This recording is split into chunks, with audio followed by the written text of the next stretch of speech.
Je présente Danielle Gondard, qui va être la modératrice de la première table ronde. Donc Danielle est mathématicienne à l'université Pierre et Marie Curie. Elle est spécialiste en géométrie algébrique réelle, domaine où elle utilise des outils de théorie d'évaluation et de théorie des modèles. Depuis 1984, elle co-organise un séminaire de recherche Structures algébriques ordonnées.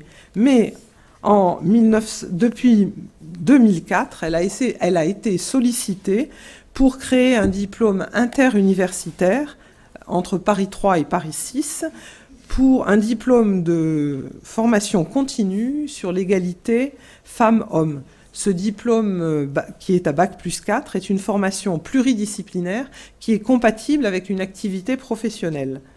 Depuis 2010, elle représente l'université Pierre et Marie Curie au sein du comité de direction de l'Institut Émilie du Châtelet.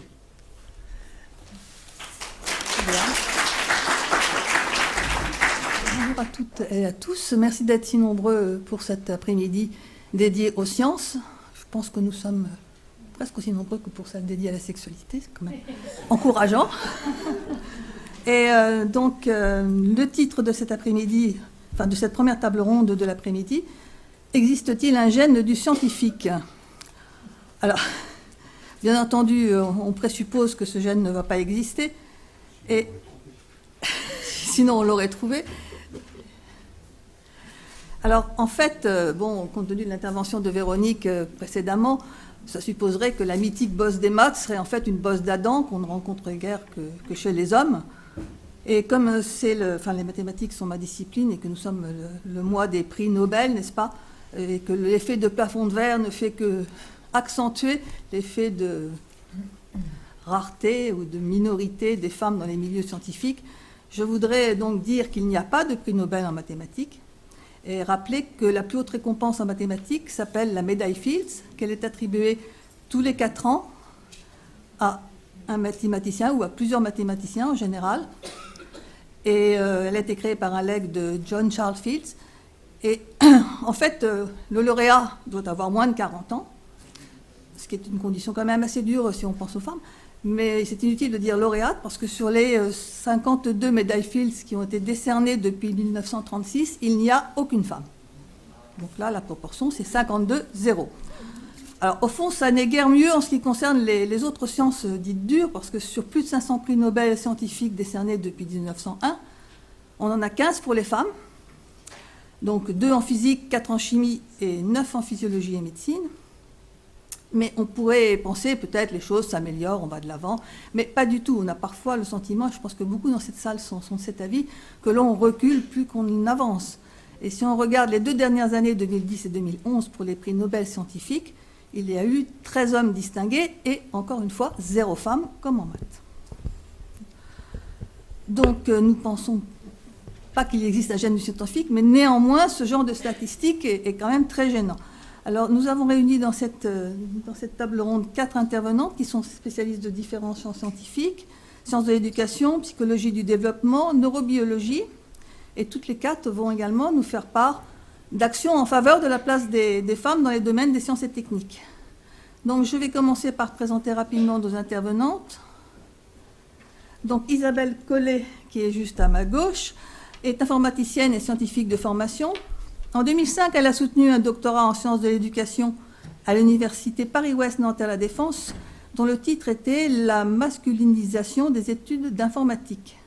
Et je tiens à signaler, parce que c'est le lieu de le faire, qu'Isabelle Collet, après cette thèse, a été allocataire de l'Institut Émilie du Châtelet pour un postdoc en 2006 et qu'elle a effectué ce postdoc à l'INT à Évry.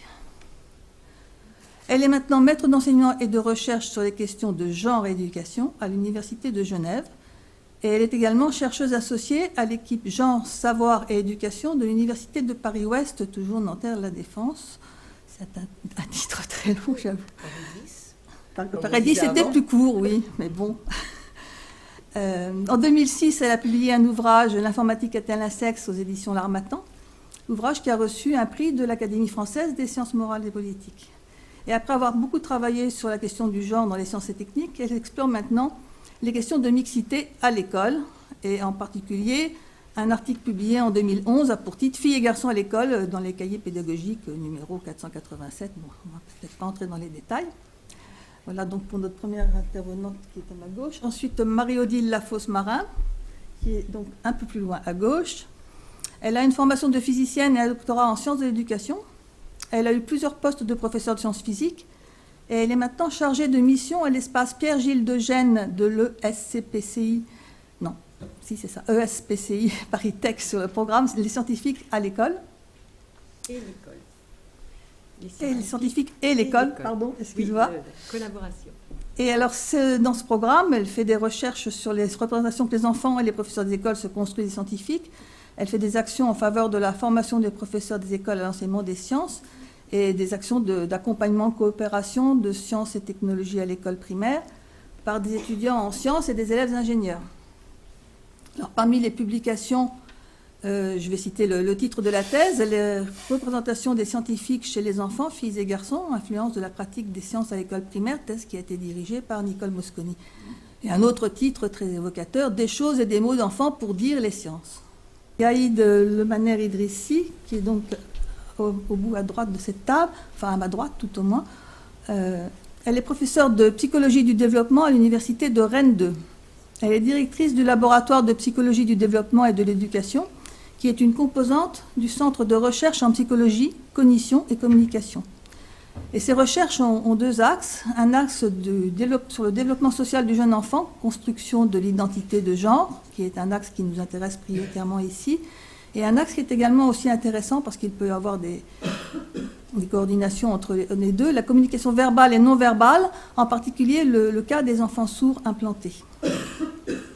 Donc elle s'intéresse aux manifestations précoces de l'identité de genre. Elle a publié un ouvrage, L'identité sexuée, chez Duno en 1997 et de très nombreux articles, dont certains titres sont frappants, comme Adhésion au rôle sexué à 24 mois, vraiment très précoce, ou le développement du genre, une asymétrie entre garçons et filles, comment devient-on un garçon ou une fille de sa culture, qui est publié dans un livre dont Catherine Vidal a été l'éditeur, Féminin, masculin, mythes et réalité. Et donc il me reste à présenter justement Catherine Vidal, qui est juste à ma droite, mais que beaucoup connaissent déjà, je pense. Catherine Vidal est neurobiologiste. Elle est directrice de recherche à l'Institut Pasteur et spécialiste de physiologie cérébrale. Ses recherches actuelles concernent la mort neuronale dans la maladie de Creutzfeldt-Jakob et les infections par les prions. Elle est auteure d'une 50aine de publications, mais se consacre aussi à la diffusion du savoir scientifique. Elle travaille en particulier sur la biologie du cerveau des femmes et des hommes. Elle lutte contre les idées reçues sur les différences cérébrales entre les sexes. Elle est membre des comités scientifiques et d'orientation de l'Institut Émile du Châtelet, du conseil scientifique de la mission pour la place des femmes au CNRS, de l'association Femmes et Sciences, bien sûr, et du collectif Pas de zéro de conduite pour les enfants de moins de 5 ans, collectif qui va sûrement se réactiver compte tenu des circonstances actuelles. Alors, ces ouvrages principaux, je ne cite pas d'articles parce qu'il y en a énormément, mais je cite quelques titres. Cerveau, sexe et pouvoir chez Belin, qui est également un prix de l'Académie des sciences morales et politiques. Hommes et femmes, avons-nous le même cerveau? Le cerveau évolue-t-il au cours de la vie? Existe-t-il donc un gène du scientifique qui serait responsable d'aptitudes cérébrales différentes? Je vais laisser parler quelques images et en premier lieu vous faire part d'une découverte récente. Le cerveau d'une fille est plus gros que celui d'un garçon. La zone de l'intelligence, en mauve, occupe 52% du cerveau de la fille contre 10% pour le garçon. Pour la zone du rien, en noir, les proportions sont inversées. Chez la fille, on trouve aussi des zones particulières, celle de la coquetterie et de la gentillesse, et chez le garçon, celle de la méchanceté. Et dans cette zone rouge, un petit pois vert. Un scoop. C'est un document que nous avons découvert avec Catherine Vidal, la représentation du cerveau par une fille de 11 ans. Un autre point de vue, plus scolaire cette fois, à côté des disciplines maths, sciences, français, qui sont présentes des deux côtés, on observe une certaine place pour le reste. Ce reste est très petit chez la fille, tandis que cette zone occupe presque la moitié du cerveau chez le garçon. L'autre différence que l'on remarque est la place de l'orgueil dans le cerveau de la fille. Je vous laisse deviner qui a pu le dessiner. Dans l'enquête que nous avons conduite, Catherine et moi, sur les représentations de cerveau et aussi sur des métiers, enquête dont sont issus ces dessins auprès d'une centaine d'enfants, la majorité des enfants interrogés n'ont pas su dessiner de cerveau. Ils ont tracé une forme vague ou un gribouillis. Mais dans les classes où la question de l'égalité entre filles et garçons a été travaillée, eh bien, plusieurs filles ont, comme vous l'avez vu, ont osé attaquer les représentations collectives sur le sujet. Reste la question, y a-t-il une répartition inégale de l'intelligence ? Attendez, je suis en retard d'une diapositive. Y aurait-il une répartition inégale de l'intelligence inscrite dans les gènes? Cette représentation-ci n'a pas recours aux zones prédéfinies du cerveau, comme dans les premiers dessins. Plus imagée, elle possède un élément clé, le FI, le fil de l'intelligence, très développé chez la fille, à peine ébauché chez le garçon. Pas la peine de chercher qui a dessiné ce dessin. Donc, ces dessins proviennent, en tout cas les deux des filles, de classes où ont été travaillées l'égalité entre garçons et filles. Donc, des choses peuvent s'exprimer, comme vous le voyez. Je commence sur une note positive, ça fait du bien. Mon étude sur les représentations des scientifiques chez les filles et les garçons, qui a fait donc l'objet d'une thèse, j'ai donc étudié 1000 dessins d'enfants, et je constate que les représentations se construisent, se forment au carrefour des activités de catégorisation incessante des enfants et l'afflux des représentations sociales dans lesquelles ils évoluent. Donc, les enfants que j'ai interrogés ont entre 8 et 10 ans, du CE2 au CM2. Ils répondaient par un dessin et une légende à la question « Pour toi, qu'est-ce qu'un scientifique ?» J'ai ensuite fait évoluer la question « Pour toi, qu'est-ce qu'un ou une scientifique ?» Et actuellement, je continue de travailler dessus en changeant encore la question « Être scientifique, qu'est-ce que c'est pour toi ?»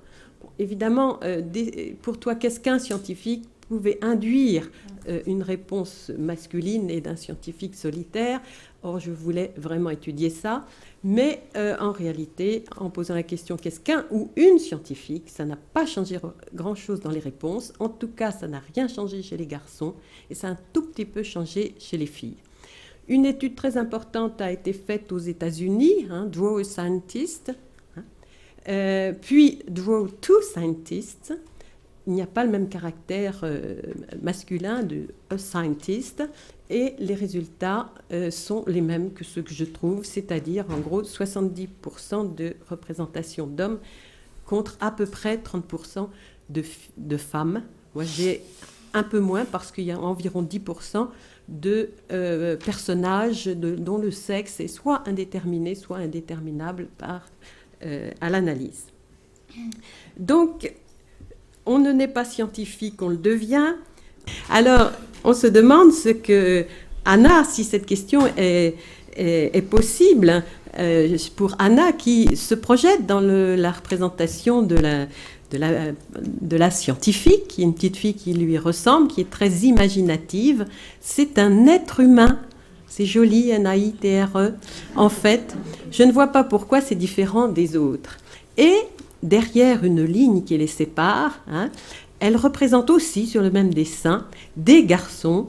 Et là, cet homme en buste, portant blouse, une tête assez grosse, plutôt chauve, des lunettes, la barbe, l'air dogmatique et les yeux fermés qui ne regardent même pas son auditoire. entre désir personnel et stéréotype social, la question se pose. Pour moi, un scientifique est très intelligent. Les scientifiques ont la grosse tête. Fille, garçon. Très intelligent, parfois trop. Tu es trop intelligent, merci. L'intelligence est très présente dans ces dessins liés aux scientifiques et l'hérédité chez le scientifique. Hein. Alors, c'est un scientifique fou, en plus, le fils fou, son père.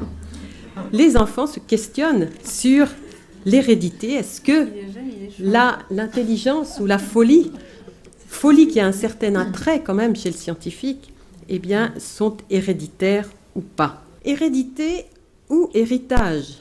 Autre façon de poser la question, inné ou acquis.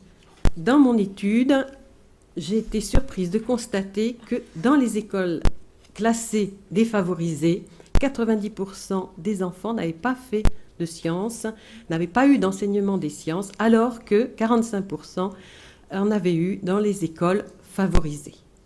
Vraie question, quand on interroge les enseignants pour essayer de comprendre, eh bien, la plupart répondent qu'il faut d'abord leur apprendre à lire, écrire, compter, comme si faire de la conjugaison, de la grammaire et du calcul toute la journée pouvait améliorer le langage des enfants qui, quand ils ont des questions et des idées à présenter ou à argumenter, eh bien, développent au contraire beaucoup plus le langage.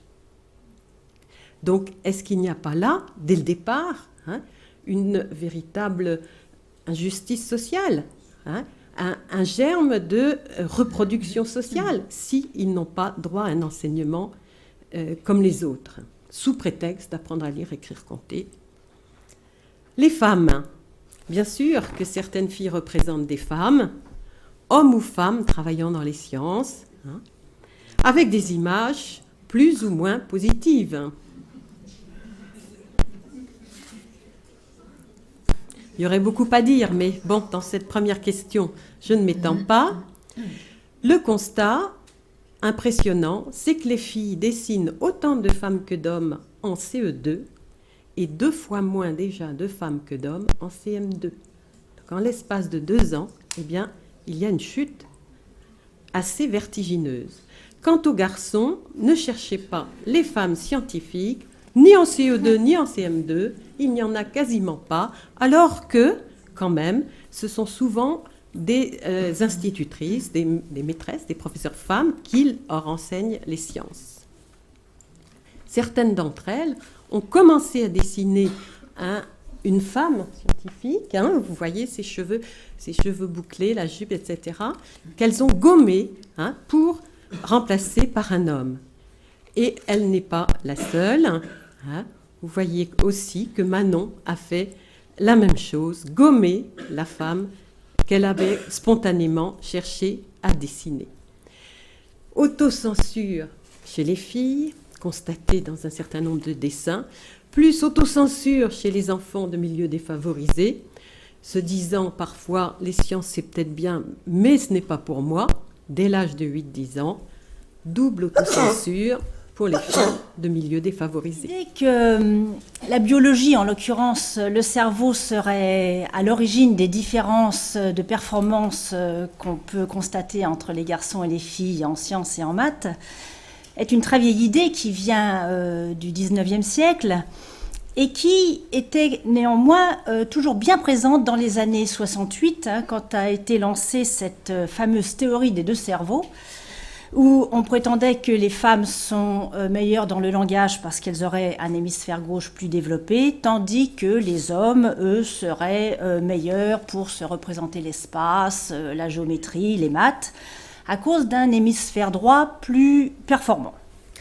Alors cette théorie, depuis, parce que bon, 1968, c'est il y a longtemps quand même, cette théorie a été complètement remise en question grâce maintenant aux nouvelles approches d'exploration du cerveau, en particulier l'imagerie cérébrale, qui désormais permet d'étudier un cerveau vivant en train de fonctionner, ce qui est quand même un peu mieux que les études précédentes qui souvent étaient réalisées sur des cerveaux dans le formol.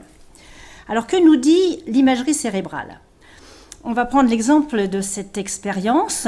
On a demandé à des sujets de faire un calcul mental. On a pris des personnes, des hommes et des femmes, qui avaient tous aussi bien réussi le test, dans les mêmes temps, avec les mêmes scores. Et on peut s'apercevoir que dans le groupe de femmes, cette personne active plutôt des régions antérieures du cerveau, celle-ci plutôt des régions postérieures, et que cette variabilité se retrouve également dans le groupe des hommes. Donc en fait, pour arriver à une même performance dans un calcul mental, chaque individu a sa propre façon d'activer son cerveau, ce qui correspond à autant de stratégies différentes pour arriver à faire le calcul mental. Donc il y a une conséquence importante à cette observation, il y en a d'autres aussi, c'est que la variabilité dans l'activation du cerveau entre les individus d'un même sexe l'emporte sur la variabilité éventuelle qu'on pourrait s'attendre de voir entre les sexes. Alors là, c'est un bel exemple de variabilité dans le fonctionnement du cerveau, mais nous avons également une variabilité dans l'anatomie du cerveau, un phénomène bien connu des neurochirurgiens. Vous pouvez noter que tous ces cerveaux ont des morphologies différentes. Les circonvolutions, c'est-à-dire tous les plissements du cortex cérébral dans les sillons, sont différents d'une personne à l'autre. Et également, le cheminement des vaisseaux sanguins qui entourent le cerveau est différent d'une personne à l'autre. Donc, il est absolument clair que nous avons tous et toutes des cerveaux différents indépendamment du sexe. Donc la question maintenant qui se pose est de savoir d'où vient cette variabilité. Le cerveau humain est constitué de 100 milliards de neurones qui sont interconnectés par ce qu'on appelle des synapses, qui sont de l'ordre de 1 million de milliards, ce qui est quand même un chiffre conséquent. Or, il n'y a que 6000 gènes dans le cerveau qui s'expriment. Cela signifie qu'il n'existe pas suffisamment de gènes pour contrôler la formation de nos milliards de synapses. À quoi servent ces gènes ? Ces gènes sont très importants au moment du développement embryonnaire pour les phénomènes de construction du cerveau. Nous avons ce qu'on appelle des gènes de développement du cerveau, et ces gènes de développement du cerveau vont permettre la mise en place des hémisphères cérébraux, du cervelet, du tronc cérébral, etc.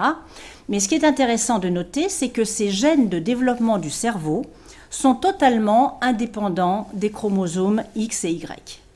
C'est-à-dire que la fabrication du cerveau n'est pas sexuée.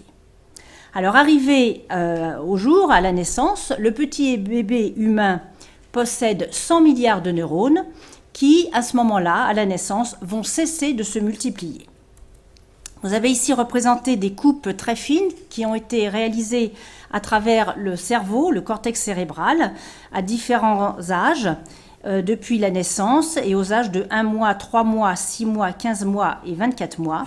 Et on s'aperçoit qu'en fait la densité des neurones ne change pas en tant que telle, mais ce qui change, ce sont toutes ces ramifications entre les neurones qui témoignent de la fabrication des synapses et des connexions entre les neurones. Et on considère que dans un cortex cérébral humain, un neurone est en moyenne connecté à 10 000 autres. Or, ces synapses, ces connexions, en fait, à la naissance, il n'en existe que 10%, et les 90% restants vont se fabriquer après la naissance. Et c'est précisément sur la fabrication de ces réseaux de neurones que l'environnement et l'apprentissage va jouer un rôle très important.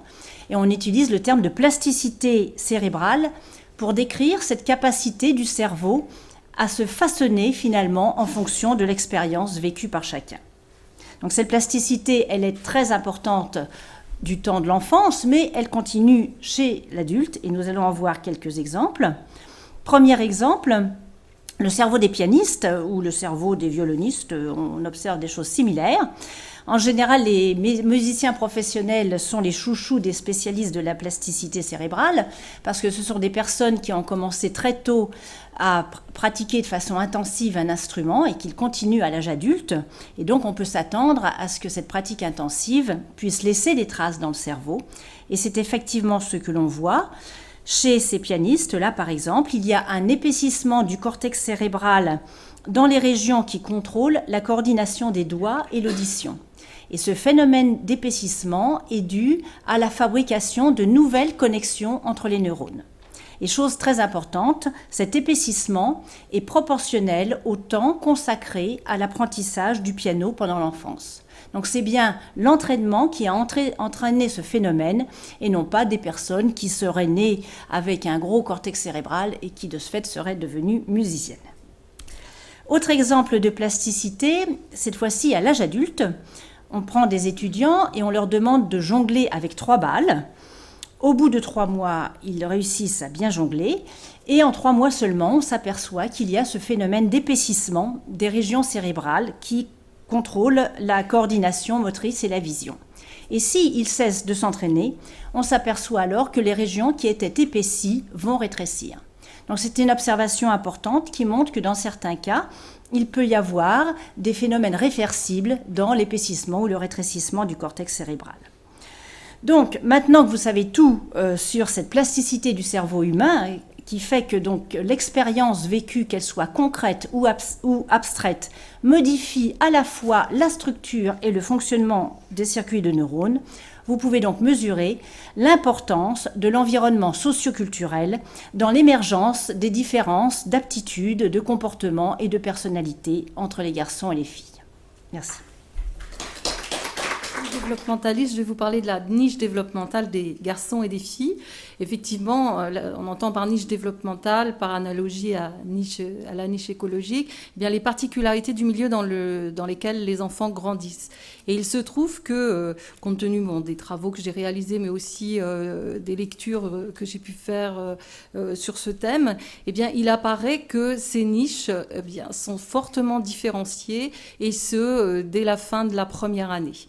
Alors, comment s'actualisent ces différenciations? Quelles sont les spécificités de ces niches développementales? Eh bien, je développerai 2 points. Un qui concerne les choix d'objets, plus spécifiquement les choix de jouets, et puis l'autre qui concerne les interactions avec l'environnement.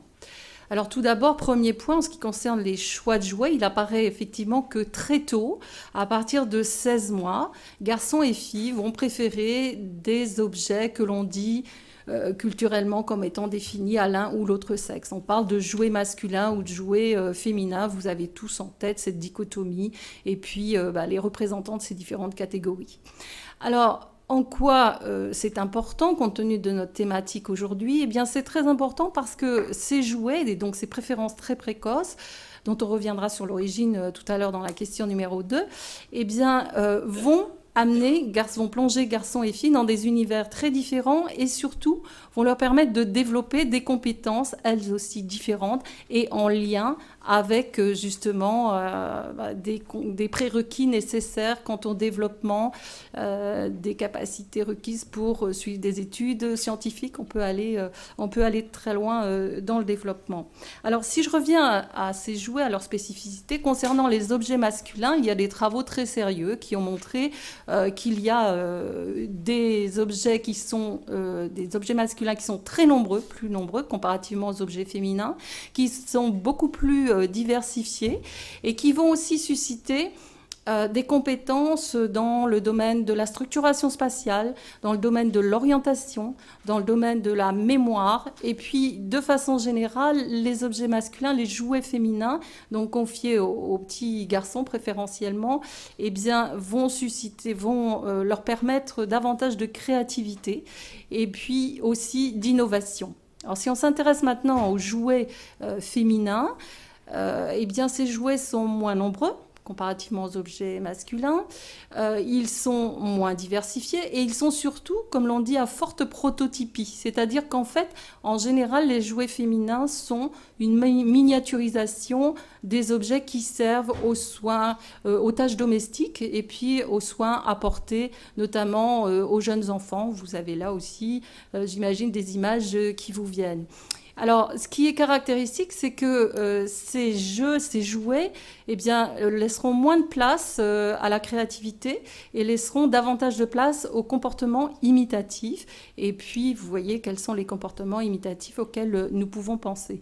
Donc, vous voyez que dans cet univers, donc à partir de 16 mois, vous avez des différences qui sont statistiquement significatives dans l'activité des garçons et des filles. Donc, ils vont se construire des univers différents et ils vont aussi développer des prérequis et des compétences, elles aussi, différentes.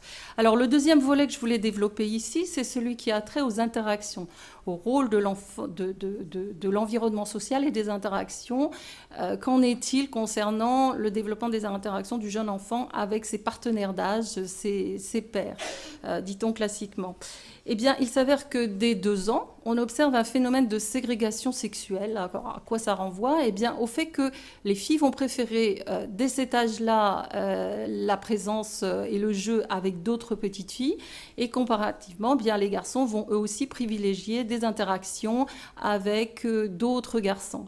Là aussi, eh bien, les enfants vont se construire des niches développementales différentes. Pourquoi? Eh bien, parce que les jeux seront différents. Alors, au passage aussi, sachez que ce phénomène qui apparaît donc à partir de 2 ans s'intensifie considérablement, et ce jusqu'à la préadolescence. Ensuite, les choses changent à l'adolescence pour des raisons différentes. Les adolescents vont privilégier les relations mixtes. Mais ces relations sont importantes, et donc les enfants vont grandir dans des cultures qui sont aussi différentes.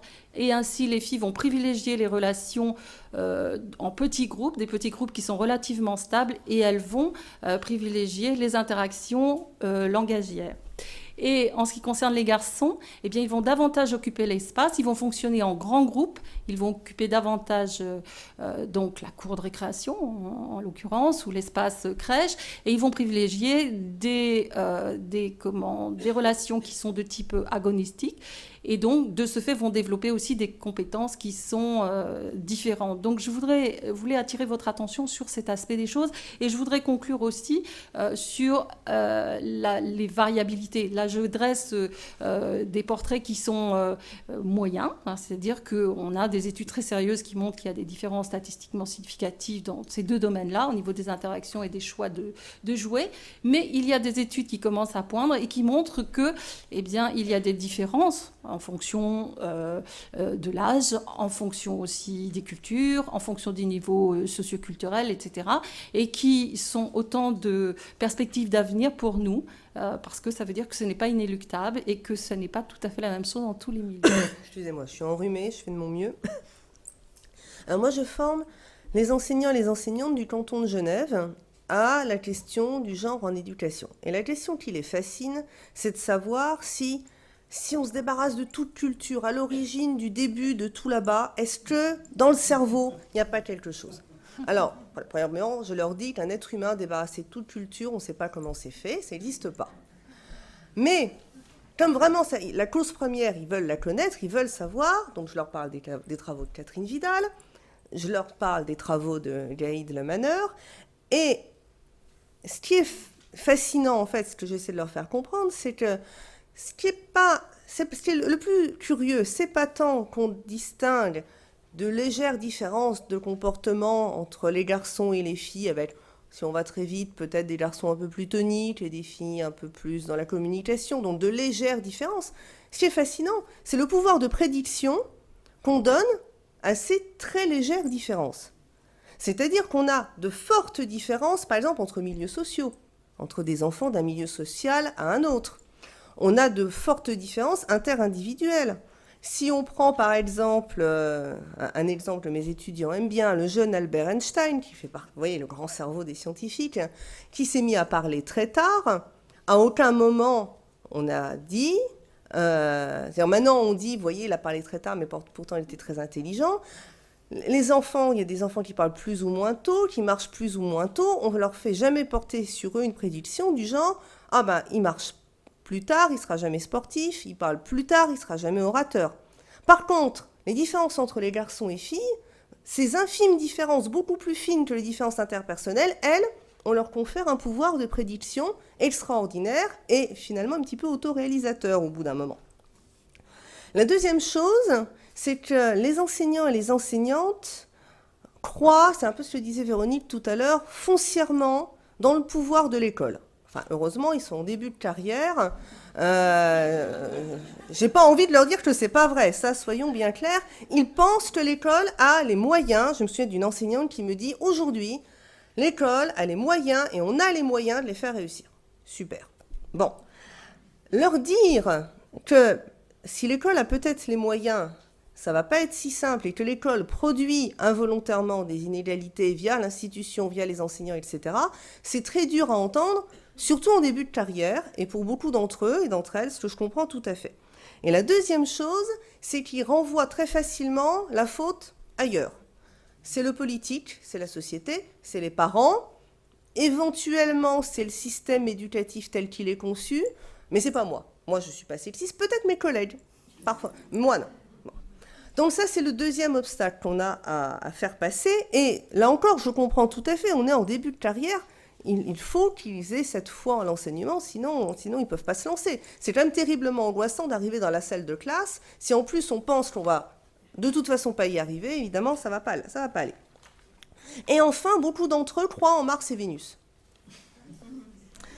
C'est-à-dire, ils pensent globalement que les hommes viennent de Mars pendant que les femmes ne savent pas lire les cartes routières, et que voilà... Un des arguments qui tient très solidement et qui est extrêmement pervers, c'est différent mais complémentaire. Avec le mythe que complémentaire, ça veut dire égal. Alors, on va faire un tour par les mathématiques, qui comprennent d'ailleurs assez bien. 2 est le complémentaire à 8 pour faire 10, et 2 et 8 ne sont pas égaux. Donc, ce n'est pas parce qu'on est complémentaire qu'on est égal. Ça, c'est la première chose.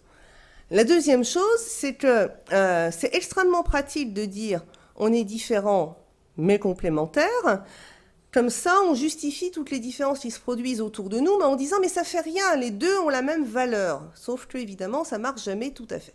Donc ça, on va dire, c'est les croyances de beaucoup de mes enseignants et de mes enseignantes. Et puis, il y a une partie de mes enseignants et enseignantes, enfin futurs enseignants et enseignantes, qui pensent qu'effectivement, il n'y a pas de différence entre les cerveaux de garçons et les cerveaux de filles, qu'il n'y a pas de différence d'aptitude, que c'est absolument la même chose, et que c'est l'éducation de la société qui transforme les choses. Et donc, comme il n'y a pas de différence, eh ben, il n'y a pas de raison qu'ils en fassent. C'est-à-dire que puisqu'ils pensent que garçons et filles réfléchissent de la même manière, ont les mêmes compétences, etc., eh ben, eux-mêmes, comme ils font cours de la même manière à tout le monde, ils n'ont pas à faire plus attention aux garçons ou aux filles. Il faut les traiter tous pareils. Et bien sûr, ils n'ont pas conscience qu'en pensant les traiter tous pareils, ils ne le font pas. Mais commencer à réfléchir à cette question va contre leur idée, qui est que garçons et filles ont même compétences, idée évidemment que je ne peux que valider. Donc c'est quand même extrêmement compliqué de leur faire comprendre comment travailler sur ces questions, c'est-à-dire comment aider les garçons et les filles à avancer dans la classe et à apprendre, sans les ramener à leur rôle de garçons et de filles, c'est-à-dire sans les limiter à une somme de stéréotypes de garçons et à une somme de stéréotypes de filles, tout en sachant bien que puisque ces stéréotypes sont à l'œuvre, eh bien ils vont être agissants dans la classe. Alors évidemment, c'est un casse-tête assez compliqué à résoudre, d'autant plus que les enseignants, c'est quand même des êtres humains, c'est-à-dire qu'ils sont des hommes et des femmes. Ça aussi, ils ont beaucoup de mal à admettre que, outre une personne enseignante, ils sont des hommes et des femmes. Ils sont pris dans une société, ils sont pris aussi avec la culture juvénile, ils sont pris de toutes ces influences. Et en entrant dans la salle de classe, ils n'accrochent pas au porte-manteau les stéréotypes sexués qu'ils portent évidemment avec eux. Donc voilà un peu tous les obstacles et toutes les difficultés qu'on a quand on va essayer d'expliquer aux enseignants que oui, les garçons et les filles ont les mêmes aptitudes, mais que par contre, dans votre façon de faire, il faut tenir compte que c'est des garçons et des filles sans les réduire au fait que ce soit des garçons et des filles. Voilà. Merci Isabelle. Si les différences constatées dans les compétences et les choix d'activité entre les filles et les garçons ne sont pas d'origine biologique, Comment les expliquer? Un élément de réponse, parmi certainement d'autres, c'est de considérer que l'environnement social adopte des attitudes différenciées à l'égard des garçons et des filles, et ce, dès la naissance, voire même avant. Mais on va parler de ce moment après la naissance. Donc, quand on s'intéresse au développement de l'identité sexuée, il apparaît très nettement que c'est ce thème qui a suscité le plus de recherches. C'est-à-dire que ce thème fascine encore. L'étude comment, en fait, les adultes, les hommes, les femmes d'une culture, vont se comporter vis-à-vis des enfants des deux sexes. Alors là, à différents niveaux, on a des attitudes différenciées qui sont absolument importantes. Effectivement, le sexe de l'enfant est un organisateur très puissant des conduites. On l'a vu tout à l'heure. Tout à l'heure, je vous parlais des attitudes préférentielles des enfants à l'égard des jouets. Ce sont les adultes, pour l'essentiel, qui sont pourvoyeurs de cet environnement différencié. Et plusieurs études ont montré que dès 1 an, garçons et filles, vivent dans des environnements physiques différents parce que les parents vont aménager leur chambre et vont leur proposer des jouets qui sont différents et qui amènent, comme on l'a vu tout à l'heure, à des activités différentes. Donc, un aménagement de l'environnement de l'enfant, de l'environnement physique différencié, des représentations qui sont aussi différenciées. Beaucoup de travaux portent sur les représentations des parents, mais aussi, j'ai envie de dire, ce qui est plus inquiétant, des non-parents. Et très tôt, des étudiants ont été interrogés et ils sont tous convaincus, ils vivent tous dans l'évidence absolue, qu'il y a des différences naturelles entre garçons et filles et qu'ils vont préférer des attitudes, des jeux et des activités différentes. Donc, des représentations différenciées qui laissent augurer, qui nous permettent de nous attendre à des interactions elles aussi différenciées. Effectivement, quand on observe les interactions adulte-enfant, on se rend compte que c'est le sexe de l'enfant qui est pourvoyeur, en fait, et qui incite et qui suscite des activités plutôt que d'autres. Et des chercheurs ont même poussé la fantaisie jusqu'à maquiller l'identité des enfants en leur mettant, par exemple, des pyjamas de couleur de l'autre sexe. Je pense notamment, ils ont contrarié le rose et le bleu. Ils ont baptisé les enfants pour le temps d'une expérience, je leur ai donné un prénom de garçon ou un prénom de fille. Et en fonction du sexe annoncé, qui peut donc être différent du sexe de l'enfant, les commentaires des comportements, les interprétations des émotions, et puis aussi les jouets que l'on va proposer à l'enfant se différencient. Donc, et au quotidien, quand on filme les parents avec leurs propres enfants, on se rend compte aussi qu'ils ont des attitudes fortement stéréotypées et qu'ils vont privilégier un type de jouet pour médiatiser les échanges avec leurs enfants.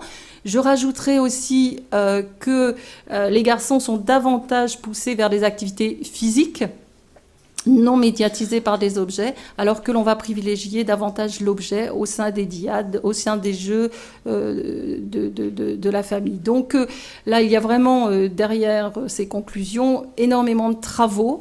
Je pourrais vous donner des références précises qui montrent que nous sommes loin d'adopter des attitudes neutres à l'égard des garçons et des filles. Des différences dans les compétences et les choix d'activité.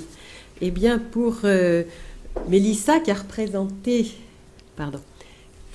représenté un homme et une femme scientifiques, et qui fait partie des 10% du corpus qui a osé représenter hommes et femmes ensemble, il y a quand même une frontière entre eux. Ceux qui les représentent actifs ensemble dans des activités comparables sont peu nombreux.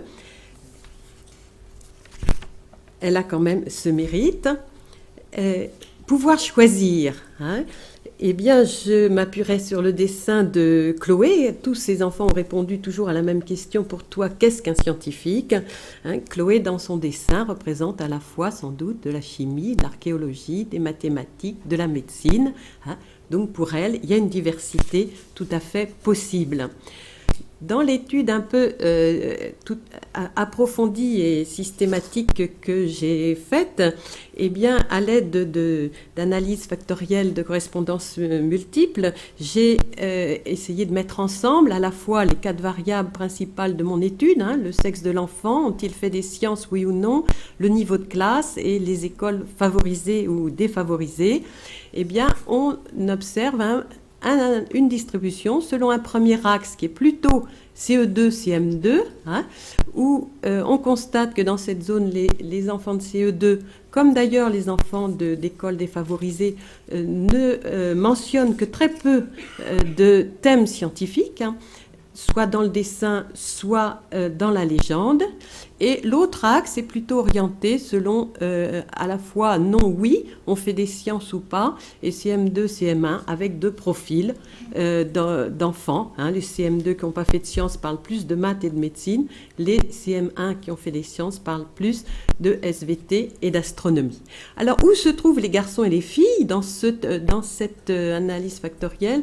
Eh bien, ils sont au centre, presque confondus, très proches les uns des autres, parce que à cet âge-là, globalement, eh bien, ils parlent des mêmes thèmes scientifiques, ils mettent en scène des scientifiques dans des activités comparables, avec une légère différence quand même entre le CE2 et le CM2.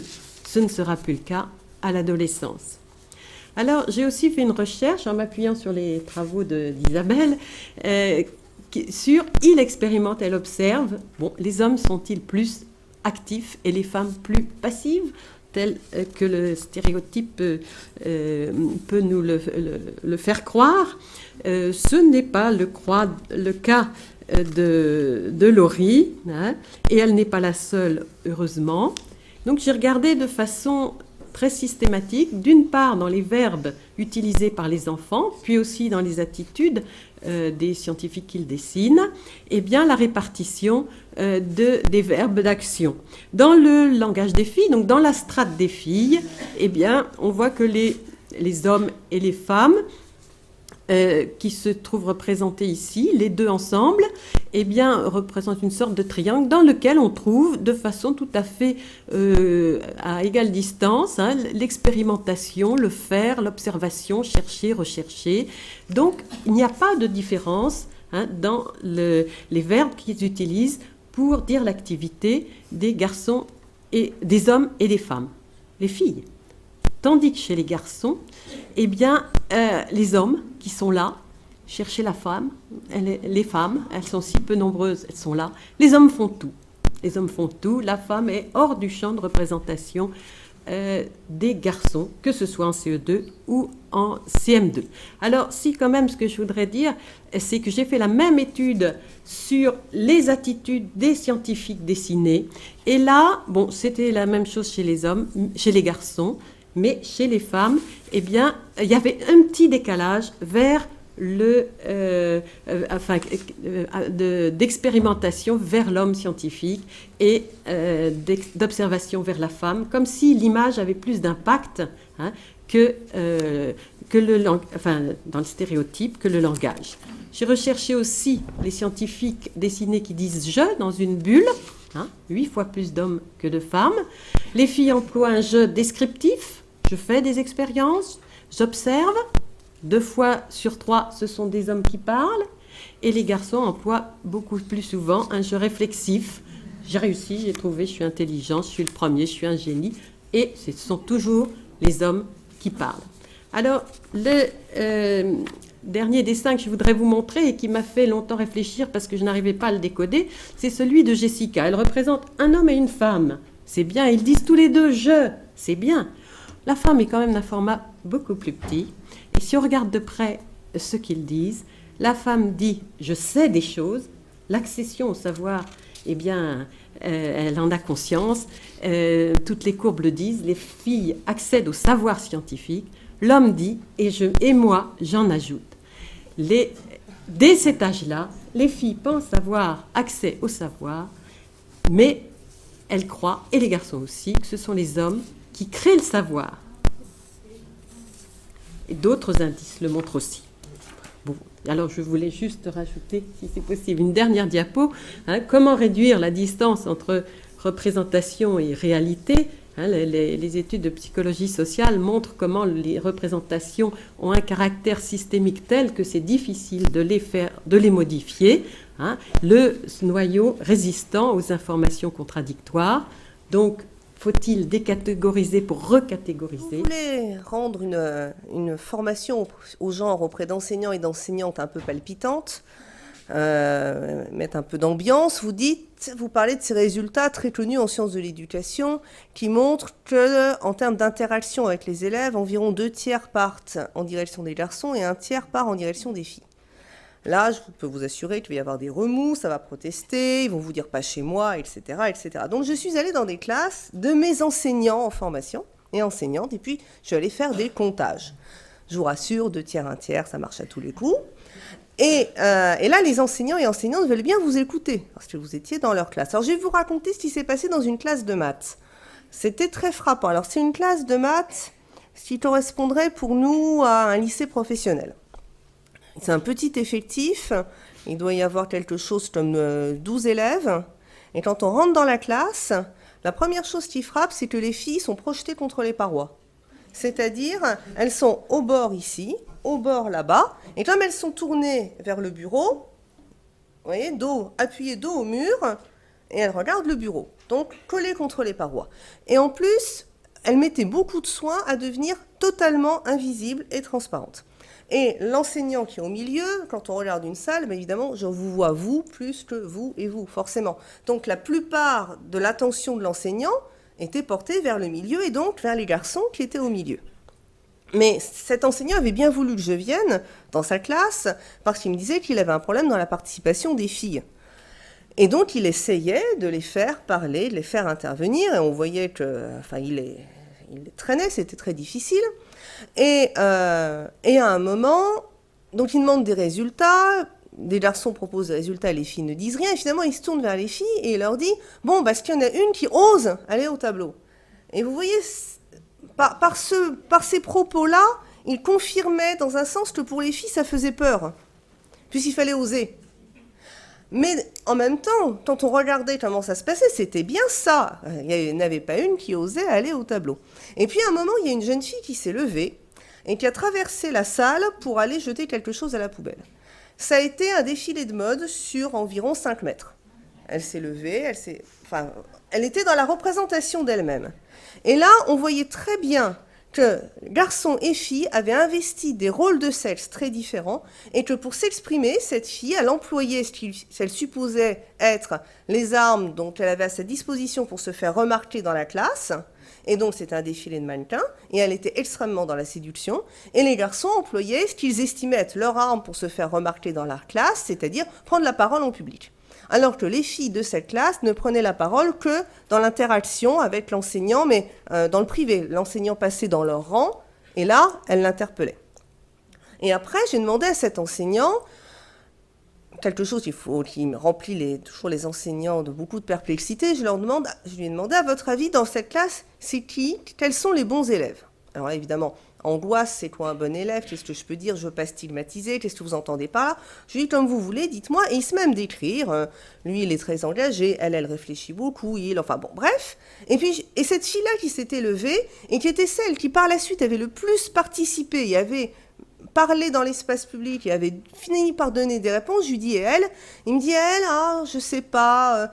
Elle n'est pas vraiment dans la dynamique de la classe. Alors que, pour moi, qui observait, me semblait être celle qu'on avait en tout cas le plus vue. En fait, ce qui se passait, c'est que son attitude de séduction, qui n'avait effectivement rien à faire dans l'interaction didactique de maths, a été très mal perçue à la fois par l'enseignant, à la fois par les élèves. Mais elle, c'était le seul moyen qu'elle avait trouvé pour se faire entendre dans cette classe. Alors, ça, c'était un exemple dans cette classe de maths. Je suis allée faire des comptages dans un grand nombre de classes. Globalement, je vous dis, on sort à peu près 2/3, 1/3. Quand je dis ça aux enseignants, ils m'écoutent, ça leur pose problème, et on discute de comment on peut faire. Alors, c'est pas aussi simple que je fais taire tous les garçons, c'est pas ça. Mais on peut en discuter, on peut en débattre, ils trouvent des idées, ils sont d'accord, ils sont pas d'accord, mais on rentre dans un travail. Mais pour arriver à ce niveau-là, eh ben, il faut qu'on ait un peu de temps en formation des enseignants pour qu'on puisse en parler. Quand la formation des enseignants au genre, c'est une espèce de journée conférence plus ou moins obligatoire où les enseignants viennent dormir au fond de l'amphi, comme j'ai pu faire dans un IUFM une fois, évidemment, on conforte ceux et celles qui pensent que c'est important, c'est pas mal. On renforce les résistances de ceux qui pensent que ça sert à rien. Et pour le milieu, là, la majorité qui pense que c'est pas de notre faute, c'est la faute des autres, eh ben, on change rien à leur point de vue. Sauf que, en général, dans les IUFM, c'est tout ce qu'on a. Je veux dire, on nous donne rarement plus. Alors, évidemment, avec si peu, c'est-à-dire que je suis convaincue que la grande majorité des enseignants, la très très grande majorité des enseignants, sont prêts à prendre conscience de ce problème et à travailler dessus, pour peu qu'on leur montre sérieusement qu'il y a un problème, que ce n'est pas leur faute, et que même si ce n'est pas uniquement la faute de l'école, mais aussi de la société, du politique, etc., c'est eux, parce que l'école a un devoir d'émancipation qui peuvent quelque chose, de voir qu'on ne peut pas demander ni aux médias, ni aux parents, etc. Eux, ils peuvent faire quelque chose. Il faut prendre un peu le temps de pouvoir leur expliquer dans un cours fait spécialement. On passe en revue quelques exemples qui montrent l'influence de l'environnement et du contexte sur les différences de performance entre les garçons et les filles, les hommes et les femmes. Alors là, ce sont des tests de psychologie très classiques, où on entend souvent dire effectivement que dans ces tests, les femmes sont réputées meilleures dans ce qu'on appelle la fluence verbale. Mesurer la fluence verbale, cela veut dire énoncer un maximum de mots commençant par la même lettre, tandis que les hommes sont en général meilleurs quand il faut se représenter dans l'espace un objet dans les 3 dimensions.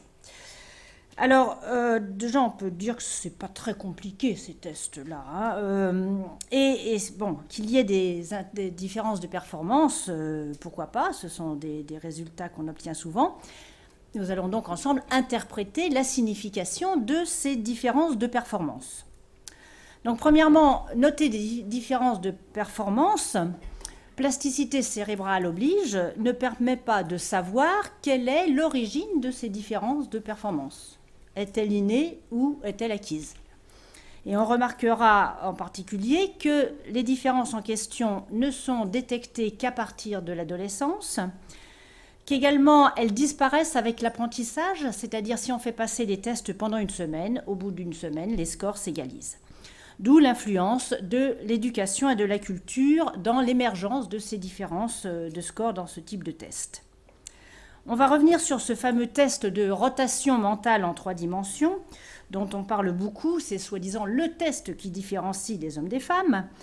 Donc je vous rappelle l'enjeu, il s'agit de dire si ces 2 objets sont semblables ou bien différents.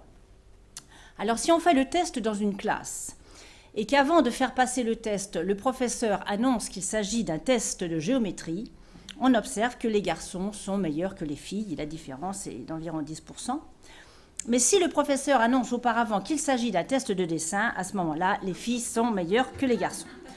Donc nous avons un très bel exemple de l'influence du contexte, dans la façon dont on va mener une expérience, qui influence bien sûr les performances. Et là, en l'occurrence, on a aussi un bel exemple comme quoi les stéréotypes de genre sont intériorisés par les filles qui ont évidemment moins confiance en elles quand il s'agit d'un test de maths.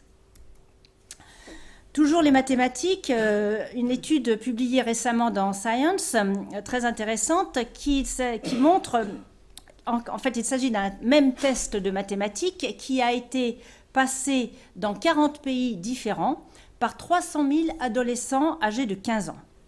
Et sur ce graphique, vous avez représenté en haut les écarts de performance en maths entre les sexes, et ici, représenté en bas, un index d'émancipation des femmes dans les différents pays qui a été calculé en fonction des lois sur l'avortement, le divorce, l'intégration sociale et éducationnelle des filles.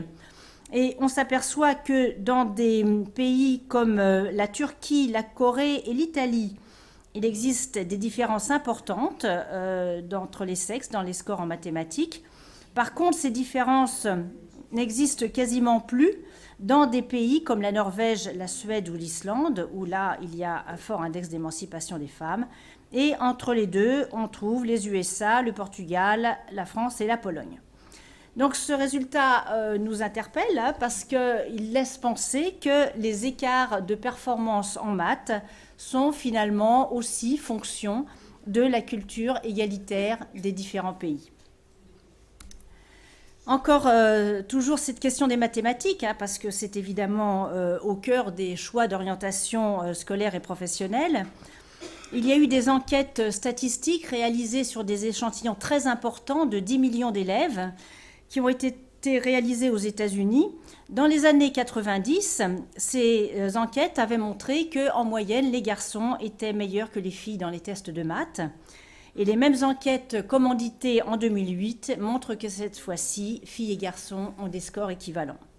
Donc c'est un résultat important parce que cela montre qu'en 20 ans, les différences de scores en maths des garçons et des filles ont disparu.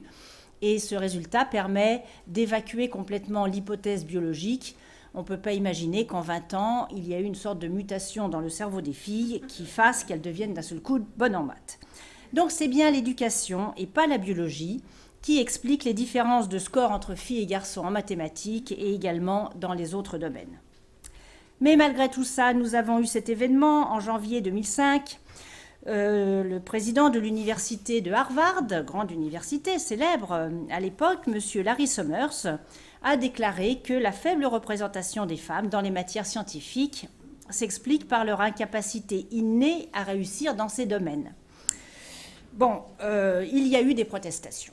Bien sûr, des mouvements féministes américains, mais également des scientifiques.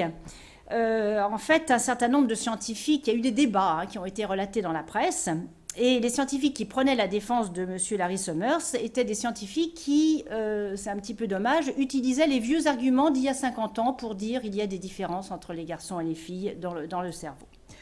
Bon, en tout cas, cette histoire a eu deux effets. Premier effet, Larry Summers a dû démissionner de son poste. Il a d'ailleurs été remplacé par une femme. Et d'autre part, les académies de sciences, de technologie et de médecine ont été convoquées pour faire le point sur la question. Et elles ont fait un rapport qui a été publié en 2006. Et ce rapport stipule que les études sur la structure et le fonctionnement du cerveau, l'influence des hormones et l'évolution de l'espèce humaine ne montrent pas de différence significative entre les sexes dans les aptitudes cognitives qui pourraient expliquer la sous-représentation des femmes dans les professions scientifiques. Cette situation est le résultat de facteurs individuels, sociaux et culturels. Vous voyez, il fallait qu'on en arrive là pour que noir sur blanc, on nous dise que nous, les filles, on est aussi capables de faire des sciences autant que les garçons. Nous avons vu que l'origine n'était pas biologique pour les différences d'aptitudes et nous avons eu quelques pistes d'explication de ces différences. Et maintenant, nous allons demander à nos intervenantes que faire, quelles actions mener. Donc la troisième question, c'est quelles actions ont été engagées ou envisagez-vous comme possibles pour promouvoir une réelle égalité des chances entre filles et garçons dans l'éducation aux sciences. La différence d'enseignement des sciences entre les écoles de milieux défavorisés et les écoles favorisées est un vrai problème. Donc, première action, et on s'y emploie, c'est de promouvoir un enseignement des sciences pour tous, et une formation accompagnée d'une formation, évidemment, des enseignants. Et ce que nous faisons d'original, puisque dans 5 minutes, on ne peut pas dire énormément de choses. Ce que nous faisons d'original à l'espace Pierre-Gilles de Gênes où je travaille, c'est un développement de la pratique de l'ASTEP. Qu'est-ce qu'on appelle l'ASTEP ? C'est un enseignement collaboratif entre donc un scientifique, le plus souvent un étudiant en sciences, et un enseignant dans sa classe, à l'école primaire, dans la durée, pour initier les enfants à la démarche scientifique. Les programmes d'enseignement des sciences à l'école primaire ne sont pas une transmission de connaissances toutes faites, mais une initiation à une démarche scientifique. Un grand nombre de professeurs des écoles, n'étant pas scientifiques, n'ayant pas eu de formation scientifique, sont mal à l'aise ou hésitent à enseigner les sciences. Malheureusement, leur formation à l'IUFM est très faible, mais cette pratique de la STEP ne compense pas la formation initiale, mais permet, dans une coopération entre le jeune scientifique et l'enseignant, eh bien, de conduire des séances de sciences dans une véritable coopération à deux, l'un ne remplace pas l'autre, hein, de conduire les séances de sciences et de s'y aventurer ensemble. Le jeune scientifique n'étant pas à 20 ans, 22 ans, bac plus 2, bac plus 3, un spécialiste des sciences, il en a le goût, il en a quelques connaissances et rudiments, et l'enseignant, lui, garde la maîtrise du développement, des apprentissages des enfants, hein, et leur coopération eh bien, est intéressante et formatrice, à la fois pour l'enseignant, à la fois pour le jeune scientifique, et ça devient actuellement, ça se développe dans la France entière, ça devient des UE, des unités d'enseignement optionnelles dans les universités et les écoles d'ingénieurs. Et inutile de vous dire que chez les enfants, eh bien, ils sont extrêmement heureux de cette situation d'enseignement de sciences, où ils peuvent interagir à la fois avec le jeune scientifique, garçon ou fille, avec leur enseignant, entre eux, et ça leur permet de trouver souvent de nouvelles places pour apprendre et pour oser se risquer dans une démarche et pour progresser aussi dans le langage et dans toutes ces dimensions. Alors, comme outil, nous avons aussi réalisé un livre et une boîte à outils associée au livre, parce que les dessins des enfants, je vous en ai montré quelques-uns, mais dans ce livre, si vous êtes intéressé, il y en a plus de 300, et ils valent le détour. Et la boîte à outils du livre a pour idée de a pour intention de faire bouger les représentations. Elle est constituée d'un certain nombre de parcours à faire à une classe ou à un groupe d'enfants. Hein, par exemple, sur le thème des femmes scientifiques, faire réfléchir les enfants sur les femmes scientifiques, ce qu'ils connaissent, les métiers possibles, etc., etc. Lire Les Passions d'Émilie, pourquoi pas. Et puis, demander ensuite aux filles de se dessiner en scientifique et aux garçons de dessiner leurs meilleures copines en scientifique, puis d'en discuter avec elles, histoire de faire bouger leur représentation. Bon, il y a un certain nombre de parcours à faire à partir des BD, à partir de portraits, hein, et à partir, par exemple, de la réflexion sur le savoir et le pouvoir du scientifique. Parce que les enfants, ils ont beaucoup de choses à dire, ils disent beaucoup de choses sur le savoir du scientifique et le pouvoir que ça lui donne, avec toute l'ambivalence qu'elle peut avoir. Et dans la formation des enseignants, alors quand même je vais terminer sur un dessin de Quincy, hein, qui s'est représenté, je pense ici, qui est donc une élève d'une école défavorisée qui n'avait pas encore fait de sciences jusqu'à ce qu'un jeune accompagnateur vienne dans la classe. On peut faire bouger les représentations.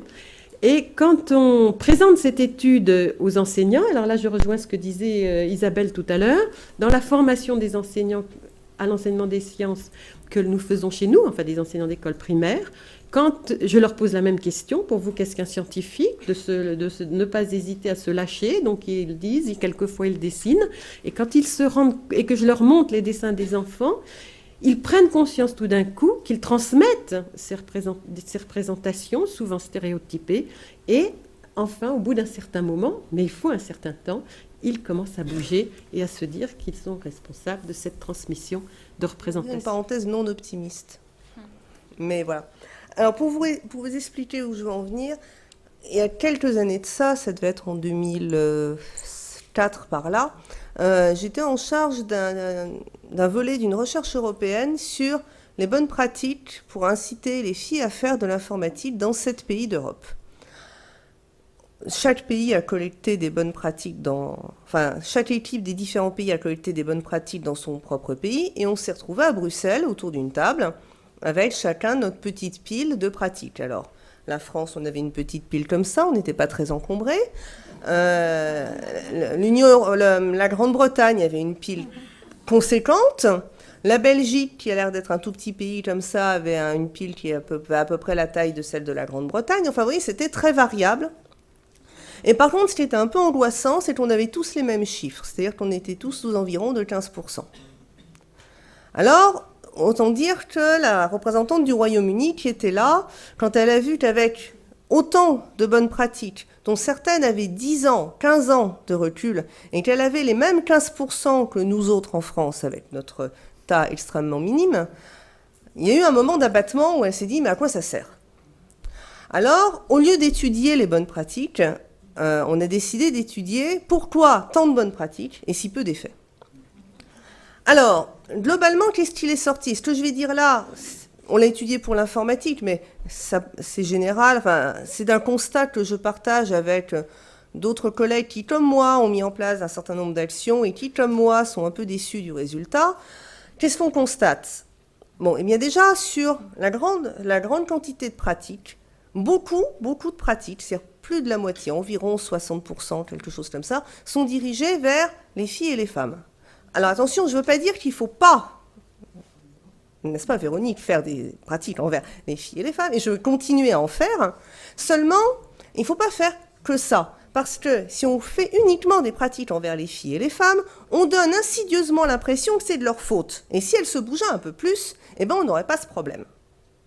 Et que s'il n'y a pas de femmes et de filles dans les professions scientifiques, c'est qu'elles s'inhibent, qu'elles s'autocensurent, etc., et qu'elles n'y vont pas. Alors bien sûr, il faut inciter les filles et les femmes à y aller. Il faut faire attention à ne pas produire de discours contre-productifs du genre « oui, les filles, vous êtes capables », parce que ça, c'est contre-productif. Ça sous-entendrait qu'elles pourraient ne pas l'être, mais qu'elles le sont quand même. Ou bien arrêter, ne pas dire « les filles sont aussi capables que les garçons », parce que là encore, ça sous-entendrait qu'elles pourraient l'être moins. Mais il ne faut pas cibler toutes les actions uniquement sur les filles et les femmes, mais aussi sur ce qu'on a appelé les acteurs et actrices du changement.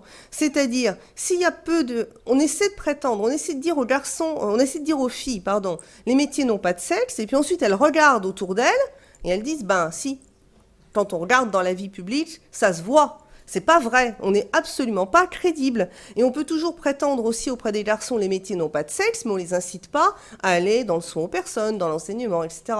Donc les métiers n'auraient pas de sexe pour les filles, mais ils en auraient pour les garçons. Ça tient absolument pas la route.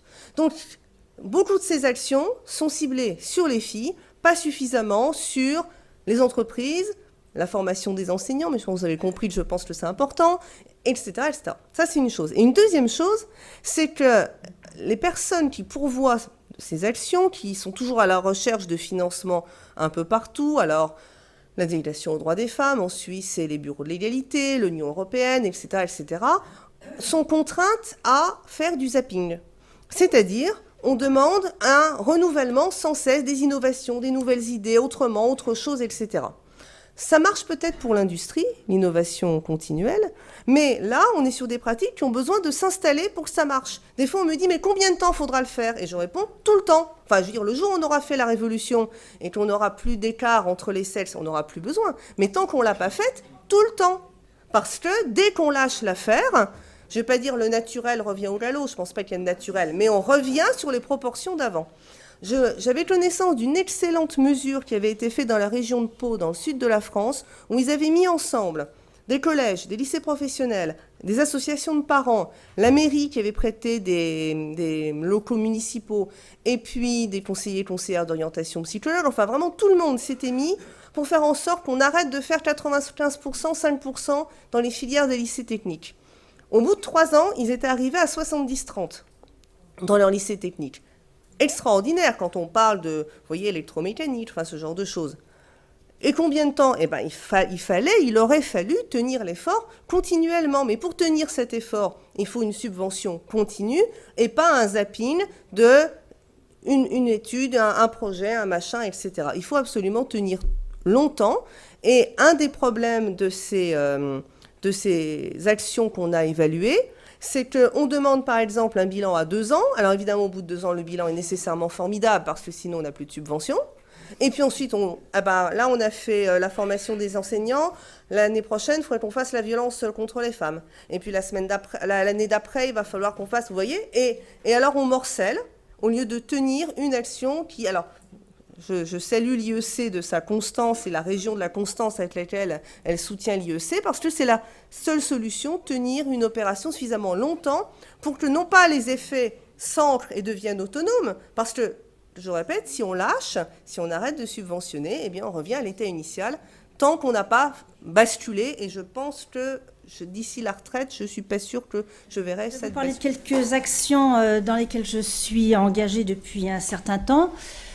Tout d'abord, un effort de diffusion de la culture scientifique auprès d'un large public à travers des livres, des conférences et des interventions dans les médias, avec évidemment un langage qui soit accessible à tout le monde, ça c'est très important. Une action de formation auprès des enseignants, des RH par exemple, des chargés de mission à l'égalité, auprès des associations également. Un autre travail qui me prend un certain temps est celui aussi d'éclairer les journalistes, non seulement sur l'actualité des recherches, mais également sur la façon dont certains stéréotypes sexistes peuvent se glisser dans les publications scientifiques, et aussi faire en sorte qu'ils soient bien conscients qu'il puisse parfois exister certains biais méthodologiques. Nous allons en voir un petit exemple.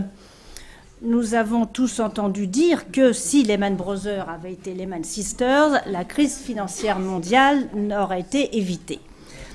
Même Christine Lagarde nous a déclaré, non seulement dans Le Monde, mais également dans des journaux anglo-saxons, que la libido et la testostérone actionnent souvent les opérateurs de salles de marché. Alors, comment se fait-il que nos politiques se mettent à parler de testostérone ? C'est pas fréquent. En l'occurrence, ça vient d'une étude qui a été publiée en 2008 dans une revue américaine très réputée. Et l'étude en question mesurait le taux de testostérone chez des traders de la City of London. Ils étaient 17. Donc le matin, on mesurait leur taux de testostérone. Et ensuite, dans la journée, on notait les gains qui étaient les leurs en bourse. Et on fait ensuite une courbe où on montre une corrélation significative entre la testostérone élevée et les gains en bourse. Et la conclusion de l'étude était: un taux élevé de testostérone peut augmenter la prise de risque et perturber les capacités d'anticipation des marchés. Cet effet est susceptible de dévier les marchés financiers vers des choix irrationnels. Essayons une analyse critique de cet article. Premièrement, il n'existe pas de preuve directe de l'action de la testostérone sur le cerveau des traders, ni sur leur comportement. En l'occurrence, la testostérone a été mesurée dans la salive le matin. En l'occurrence, dans la salive, on trouve des débris de testostérone et qui, en fait, est absolument pas représentatif de la réalité de la concentration de testostérone dans le cerveau. Deuxième argument, la démonstration d'une relation entre le taux de testostérone et les prises de risque et les gains économiques, ce n'est qu'une relation, ce n'est qu'une corrélation et en aucun cas une relation de cause à effet. Et finalement, l'étude a été faite sur 17 sujets, ce qui est relativement peu représentatif de la population des traders. Donc on peut dire qu'il n'existe pas de preuves scientifiques de l'effet de la testostérone sur la prise de risque financier. Mais vous voyez, ce genre de choses, il faut l'expliquer aux journalistes. Une autre action qui m'occupe aussi, et ça c'est très important, c'est d'être en interaction avec les réseaux qui défendent les mêmes idées et les mêmes causes au niveau international. En 2010, il y a eu à Uppsala le premier colloque international dénommé Neurogendering, dont l'objectif était de rassembler des personnes, non seulement des neuroscientifiques, mais également des gens qui s'occupent de gender studies, des gens qui font des sciences sociales, des sciences humaines, avec comme objectif une étude critique des études, des travaux qui portent sur le sexe du cerveau. Alors ces travaux vont être bientôt en fin d'année ou en début janvier 2012, publier dans un numéro spécial de la revue américaine qui s'appelle Neuroéthique. Et nous avons toutes contribué à ce numéro spécial. Donc nous espérons en faire un événement de telle sorte qu'on puisse en parler dans les médias aussi. Alors qu'est-ce que c'est que cette neuroéthique quand même? Parce que souvent on n'est pas très familiarisé avec ça. Derrière, il y a la notion d'essayer de comprendre l'impact social et éthique du réductionnisme en neurobiologie qui est hélas toujours bien vivace. Et en particulier, il y a un danger qui est celui de l'utilisation abusive et de l'interprétation abusive des images en IRM qui finalement conduisent à réduire la personne humaine à simplement une image colorée de son cerveau. Nous sommes dans un cas exemplaire de ce qu'on appelle la réification de la pensée.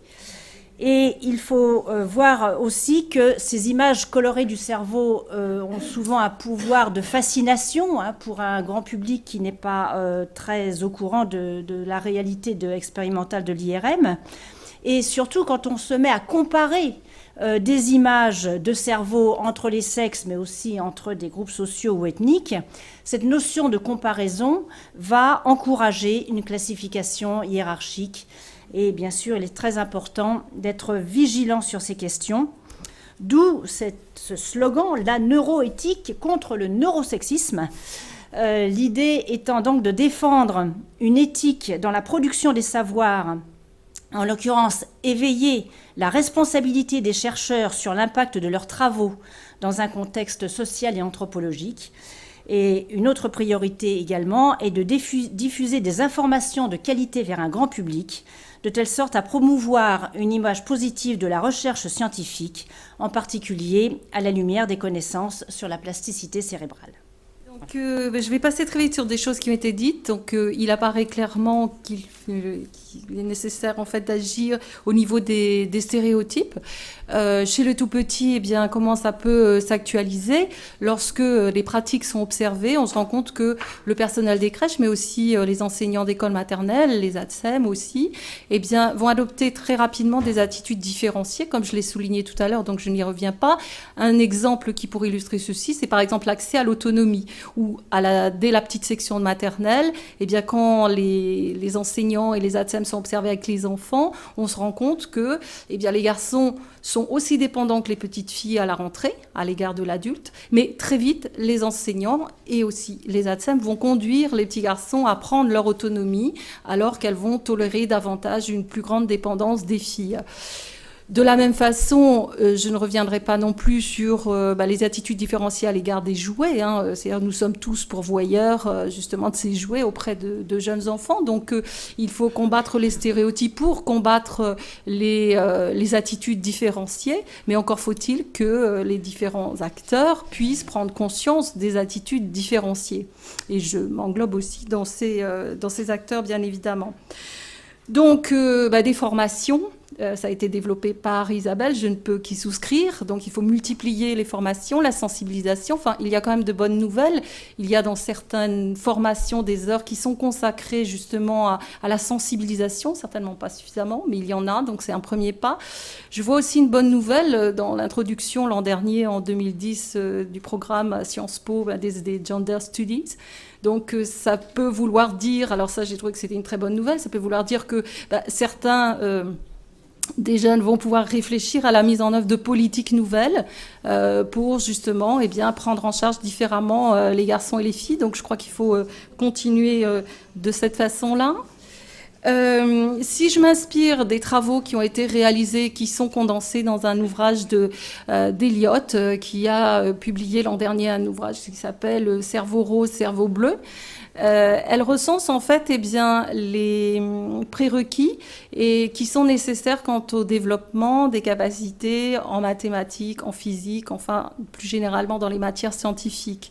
Et je vais énumérer en fait des activités des enfants qui seraient corrélées, mais bon, tu l'as précisé aussi, c'est une corrélation, donc il faudrait des travaux supplémentaires pour établir de véritables relations de cause à effet. Néanmoins, c'est un premier pas qui mérite d'être pris en considération. Et on se rend compte, par exemple, que faire des puzzles, réaliser des jeux de construction, songez, petite précision, que 88% des Lego sont achetés essentiellement par des garçons et utilisés donc par des garçons. Les jeux vidéo aussi à utiliser bien sûr de façon modérée, on va dire, mais on observe aussi des corrélations positives entre l'usage de certains jeux vidéo et des performances en mathématiques, les échecs. Le jeu d'échecs aussi, parce qu'il fait appel à la structuration, à la mobilisation de stratégie, aux capacités mnésiques. Et ce que l'on observe aussi, c'est que l'utilisation modérée, de la même façon, de l'ordinateur semble être en corrélation forte avec certaines performances dans des matières scientifiques. De ce fait, ces observations ont été réalisées notamment chez les garçons. Donc on ne peut, si on pense à l'avenir en perspective, on ne peut que aller dans ce sens et se dire qu'il faudrait peut-être privilégier ces activités auprès des petites filles et dès le plus jeune âge, en tout cas dès que c'est possible, avec bien sûr une adaptation en fonction de l'âge des enfants. S'inspirer, il y a des expériences qui sont faites aussi, notamment en Europe du Nord, et qui montrent bien comment on va sensibiliser les petits garçons et les petites filles à des jeux qui ne sont pas de leur sexe, entre guillemets. Ainsi, par exemple, en Suède, c'est inscrit non seulement c'est une volonté politique qui s'actualise dans l'inscription des programmes pédagogiques et dans les écoles maternelles.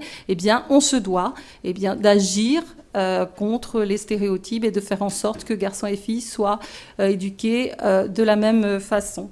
Et puis enfin, pour terminer, je crois qu'il faudrait aussi, et ça on peut le faire chacun à notre niveau, prendre conscience de l'effet des livres, de l'effet aussi des films et des héros de nos enfants qui ont bien sûr une incidence importante et qui véhiculent eux aussi des stéréotypes. Donc là, il y a encore beaucoup de travail à faire, mais en tout cas, en prendre conscience, c'est déjà un premier pas. Présidente d'honneur et première présidente en fait de l'association Femmes et Sciences, qui a été créée en 2000. Alors, je suis complètement d'accord avec ce qui a été raconté là. Je crois que la plus grosse difficulté, c'est de passer de quelques initiatives pionnières intéressantes à la généralisation à l'ensemble du pays. Par exemple, dans nos associations, on rencontre 3000 enfants par an. Une classe d'âge, c'est 500 000. Bon, on fait ce qu'on peut, mais on ne peut pas changer le monde. Et je voudrais rappeler que sur le problème de la formation au genre, avant même que l'association dans laquelle je suis ait été créée, en 1992, c'est-à-dire il y a 19 ans, il y a eu un plan de formation au genre des enseignants qui a été proposé par l'AFDU, par la regrettée Huguette Delavaux, et je pense Femmes et Mathématiques en même temps.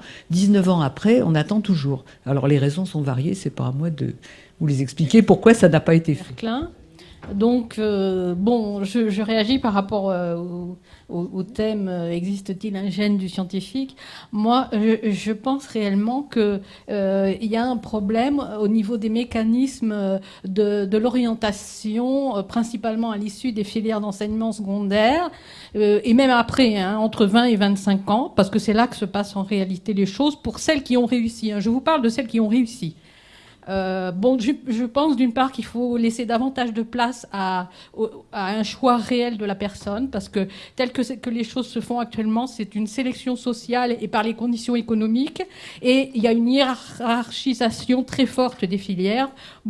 Est-ce qu'il ne faudrait pas attendre que les personnes aient atteint tout simplement l'âge de la majorité et l'âge de 18 ans pour qu'elles choisissent réellement leur orientation, parce que tel que les choses se font, ce sont les familles qui choisissent pour elles, et c'est assez embêtant, parce que en fait, quand les personnes arrivent à 22, 23 ans dans le marché du travail, elles sont confrontées à un marché du travail qui aujourd'hui est très dur et qui nécessite d'avoir de très fortes motivations pour s'en sortir. Et là, elles se rendent compte, je parle de celles qui ont réussi, et elles se rendent compte qu'elles n'ont pas forcément des motivations suffisantes. En plus, il faut toujours des moyens financiers, il faut continuer, je ne parle pas de ceux qui ont fait une école d'ingénieur, ceux qui ont fait une école d'ingénieur en général n'ont pas de problème, mais les autres, ils ont plein de problèmes. C'est des études qu'on ne peut pas faire en travaillant, etc. Ça s'arrête, les moyens financiers s'arrêtent assez vite. Que faire? Est-ce qu'il faut financer? Ce sont des formations intensives, il faut qu'elles soient financées, etc. Bon, il y a ça, et il y a l'autre chose que je trouve, c'est qu'il faudrait décloisonner les filières mathématiques avec les autres filières sciences sociales et sciences humaines, surtout, parce qu'il faudrait faire plus de place à l'interdisciplinarité, que ce soit admis, et ça ne l'est pas. Quand on parle du droit, on dit en France, tous les droits, les femmes ont acquis tous les droits. Et on n'a pas l'habitude de penser le droit jusqu'à son application continue et exacte. Donc, c'est ce qui nous différencie aussi des pays du Nord. Le droit, c'est ce qui s'applique, c'est pas seulement ce qui est proclamé. Et nous continuons à dire, ben voilà, c'est un vrai problème. Donc, il y a des mentalités. Alors, entre-temps, entre le droit et le droit, il y a de la résistance et des mentalités. Et alors, ça, c'est une affaire, hein, c'est un bloc. Donc, moi, je pense... Par ailleurs, c'est très intéressant l'histoire de ne pas s'adresser qu'aux femmes. Bon, le problème, c'est qu'il n'y a pas de volonté politique révolutionnaire en matière. Moi, je vais dire oui, ça vous fait rire, mais il y aurait une telle rupture que les moyens et tout ça. Donc, pourquoi ? Parce que je pense qu'il n'y a pas ce que j'appellerais une politique d'ajustement. C'est-à-dire, tant qu'on n'est pas à ce niveau-là, c'est une priorité. Et dans l'affaire des sciences, oui. Mais c'est ça qui change tout. Hein, parce que ça, c'est comme l'histoire des banques et du MEDEF. Surtout ne rien imposer et tout le temps inciter. Ça, c'est exactement ce truc-là. C'est l'exemple typique de la fendrière politique. Et moi, je ne suis pas d'accord. C'est pas la peine de parler du droit. C'est pas la peine de parler de l'égalité. Tant qu'il n'y aura pas continuellement une politique d'ajustement, alors à ce moment-là, on sera bien obligé de mettre en œuvre la formation et tout ça. Mais il y aura des statistiques, mais il y aura des résultats. Parce qu'ici, on n'a pas besoin d'avoir des résultats. Le mieux, c'est d'avoir des intentions. Enfin, vous en pensez ce que vous voulez, mais à la primaire, il n'y en a pas eu un mot nulle part. Rebéa Chouli, c'est la première fois que je viens aux assises. Moi, je posais une question en tant que parent. J'ai un petit garçon qui a 4 ans et demi et je voulais savoir, j'ai été confrontée, j'ai confié mon fils à différentes crèches familiales, crèches municipales, etc. Et je voulais savoir pour la petite enfance, pour le CAP petite enfance, je voulais savoir s'il y a quelque chose de prévu justement à la sensibilisation de l'égalité, d'éducation. Voilà, c'était parce que je m'interroge vraiment sur le comportement de certaines auxiliaires et également au niveau de la maternelle. Entièrement d'accord avec vous. Si on soutient les actions vers les filles, c'est parce que c'est plus facile de dire que c'est la faute des filles. Mais je voudrais surtout pas qu'on donner l'impression de dire qu'il ne faut pas agir sur les filles. Hein. Et bien sûr, c'est plus facile de dire que c'est la faute de filles, ou alors c'est la faute du système, oui, la main invisible, là pour le coup du sexisme qui plane sur nous. Et tant que ce n'est pas une volonté politique qui vient d'en haut, qui est continue et qui est déterminée, il y a des chances que ça dure un moment. Ça aussi, je suis convaincue. Maintenant, en attendant... pendant les travaux, les militantismes continuent. Nous sommes assez souvent sollicités pour faire des actions, mais très ponctuelles, dans une crèche ou auprès du personnel, mais ça ne semble pas être généralisé à une formation. Mais bon, avec beaucoup de réserve, parce que je n'ai pas connaissance des enseignements, du cursus, en fait, et du contenu. Mais c'est vrai, j'ai l'impression, compte tenu de ce qui s'est passé aussi le 3 octobre, que c'est plus le résultat d'actions spécifiques dans des crèches particulières et que ce n'est pas encore quelque chose de généralisé. Mais bon, encore une fois, je crois qu'il faut voir les choses de façon positive. C'est-à-dire que ce sont ces actions aussi qui peuvent donner lieu à un enseignement plus généralisé plus tard. Mais pas trop tard quand même. C'est un des problèmes, c'est la définition des postes de ces personnes qui se retrouvent en crèche. C'est-à-dire que pour ces personnes... Elles vous disent, moi je veux faire ce boulot-là parce que j'adore les enfants, c'est trop mignon, ils sont chouchous, etc. Et en tant que femme, bien sûr, je les aime. alors, quand elles sont plus âgées, c'est en tant que mère, bien sûr, je les aime. C'est-à-dire que dans la représentation qu'elles ont de leur identité professionnelle, c'est pas une identité professionnelle, c'est une identité de femme qui peut faire ce boulot. Donc, comment voulez-vous qu'elles appliquent une éducation non sexiste si elles-mêmes, elles pensent que leur compétence première, c'est d'être des femmes? Ça colle pas. À mon avis, travailler sur les compétences professionnelles de ces personnes-là leur permettra de séparer l'idée que c'est parce qu'elles sont intrinsèquement des femmes et des potentielles mères qu'elles peuvent faire ce boulot. Donc ça revalorise leur métier. Et une compétence parmi les autres peut être l'éducation non sexiste. Mais à mon sens, on est plus dans des discours culpabilisants sur oulala, le personnel de crèche a des actions sexistes, sans réfléchir que c'est dans la définition de leur poste et dans leur fiche de poste qu'il faut prendre au sérieux. J'ai travaillé un petit peu avec une amie qui dirige une crèche en région parisienne. Les fiches de poste, elles s'appellent agent technique, et alors dedans, on pourrait leur demander de tondre la pelouse de la crèche, de cueillir des cerises, de laver le sol ou de s'occuper des enfants, c'est pas défini. Ça veut dire qu'il n'y a pas de compétences professionnelles. C'est parce qu'elles sont femmes qu'évidemment, elles peuvent s'occuper des enfants. Donc, redéfinissons leur profil de poste, donnons-leur des compétences professionnelles, et ensuite, on peut, bon, dans la foulée, on payerait les compétences, ce serait pas plus mal, voilà. Et puis ensuite, on va pouvoir séparer cette idée d'être mère et donc d'avoir un certain nombre de compétences. Je vous ai présenté comme la STEP est issue de la main à la pâte, hein, c'est date de 96 où Georges Charpak a voulu mettre toute son aura et toute son énergie pour qu'un enseignement des sciences soit développé pour tous les enfants, hein, qui ont droit, comme il disait, à la fois au rêve et à la lucidité. Hein. Et donc, il a pensé qu'il fallait faire un partenariat avec les scientifiques. Ça a été soutenu par l'Académie des sciences. Pendant quelques années, c'est resté une innovation ponctuelle. Et actuellement, le ministère de l'Éducation nationale, le ministère de l'Enseignement et de la Recherche soutiennent ce développement d'accompagnement dans les classes. Enfin, accompagnement n'est pas un bon terme parce qu'il ne s'agit pas d'aide, de soutien ou de choses comme ça. C'est vraiment une coopération entre deux partenaires qui bénéficient ensemble, enfin deux partenaires plus les enfants, qui bénéficient ensemble de cette expérience. Et donc ça se développe dans toutes les académies et ça s'inscrit, on l'espère, dans la durée. C'est une action, hein, bien sûr, il y en a beaucoup d'autres. L'école primaire étant quand même une phase très importante pour faire bouger les représentations, pour que tous les enfants puissent pratiquer les sciences, non pas seulement pour en faire des scientifiques, hein, simplement pour leur propre éducation, leur capacité de raisonner, de s'impliquer, de débattre, etc. C'est, je pense... un exemple, c'est peut-être un peu fort, mais c'est une initiative qui, nous l'espérons, portera des fruits à une échelle qui n'est pas seulement de quelques classes et de quelques enfants.